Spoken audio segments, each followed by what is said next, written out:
Dollar দাম ও বাড়তি ভ্যাটের কারণে ওষুধ প্রশাসন অধিদপ্তরের কাছে মেডিকেল সরঞ্জামের দাম পুনর্বিবেচনার দাবি জানিয়েছে মেডিকেল ইকুইপমেন্ট আমদানিকারকরা।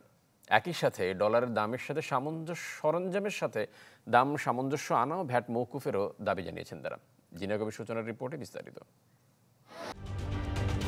ঢালাইয়ে দৃঢ়তা, নির্মাণে নিশ্চয়তা, প্রিমিয়ার সিমেন্ট, ঢালাইয়ের রাজা। দেশে দিন দিন বেড়েই চলছে চিকিৎসার খরচ।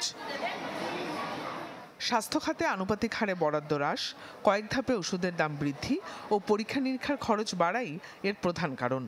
সাথে নতুন করে ভ্যাট যুক্ত হওয়ায় শঙ্কা তৈরি হয়েছে এ খাতের বিভিন্ন সরঞ্জামের দাম বৃদ্ধির।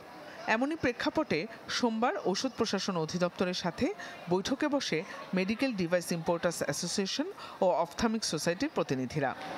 এমআরপিতে যে ডলারের ক্যালকুলেশনটা আছে, ভ্যাট আছে, এগুলোকে আমাদের মওকুফ করে দেন, তাহলে পেশেন্টের দামটাও বাড়লো না, আমাদেরও পকেট থেকে এক্সট্রা মানিগুলো চলে গেল না। আমাদের তো ভাই পুরাটা ইম্পোর্ট বেসড প্রোডাক্ট, আমাদের তো খরচগুলো ভিজিবল, আমরা তো আসলে কিছু করার নাই।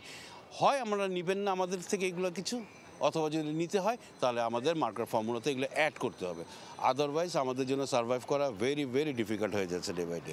এই যে ইম্পোর্টেড প্রোডাক্ট, আমরা ডলারের সাথে প্রাইসের অ্যাডজাস্টমেন্ট করতে হবে, তা নাহলে তো কেউ বাজারে মাল দিতে পারবে না।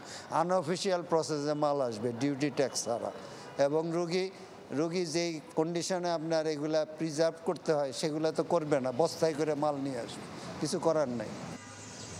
ঔষধ প্রশাসন অধিদপ্তর জানায়, ব্যবসায়ীদের প্রস্তাবনা পাঠানো হবে স্বাস্থ্য মন্ত্রণালয়ে। দাবি করা হয় এমন কিছুই করা হবে না যাতে চাপ পড়বে রোগীর ওপর। হ্যাঁ, এটা তো গভর্নমেন্টের একটা পলিসি, আমরা তো আসলে এটা ইমপ্লিমেন্টেশন অথরিটি, আমরা সরকার যখন যেরকম নির্দেশনা দেবে তখন মোটর সেটা পালন করব। রোগীদের জন্য আমরা ইচ্ছা করে এমন কিছু করব না যেটা রোগীদের ক্ষতি হয়ে যায়। বৈঠকে ব্যবসায়ীদের স্বল্প মূল্যে টেকসই সরঞ্জাম আমদানির অনুরোধ জানানো হয়। তারা যদি সার্বিকভাবে আমাদের দেশের কথা ভাবে তাহলে একটু বার্গেনিং হয়তো ওইখানে করার সুযোগ আছে। জিনিয়া কবির সূচনা, চ্যানেল 24, ঢাকা।